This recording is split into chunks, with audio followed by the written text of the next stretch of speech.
Onun derinden gelen ağır akordları, saksafonun veya kamansanın. Otağı bürüyen hüzünlü ve mağrur solosu, bir sigaret tüstüsü kimi yavaşça yayılan musiki.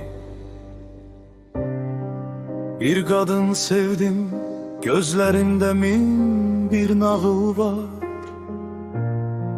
Bakışlarında hem bahar hem de soyuk kar. Bir kadın sevdim, sükutu dünyanı sarsar. Onunla başladı ömrümde bütün arzular. Elleri ince bir yarpak, ruhu bir derya.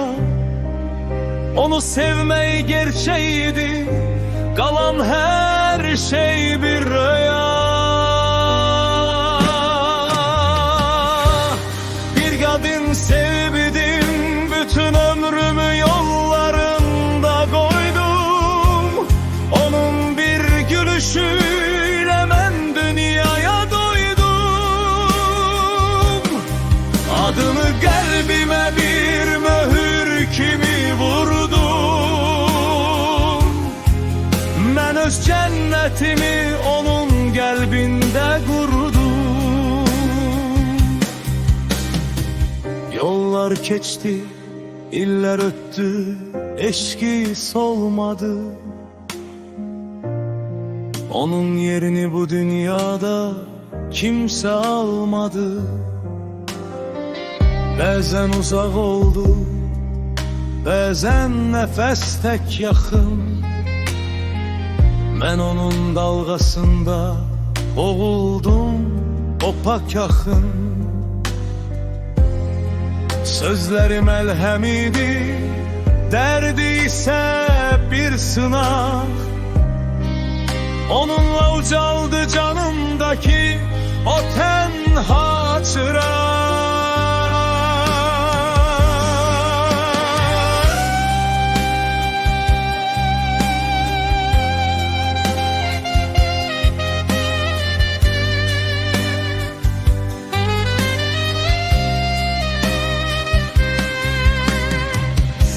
Eğer sısır elektro gitarın veya saksafonun yürek sızladan, blues ruhu ehtiraslı solosu. Musiki burada en yüksek emosyonel nökleye çatır. Simli aletler zirveye kalkar.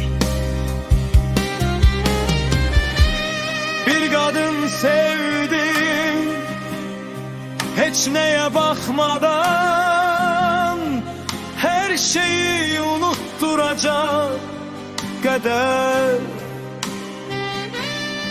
Hele de o gözlerdedir benim dünyam. Piyano sonuncu sönem.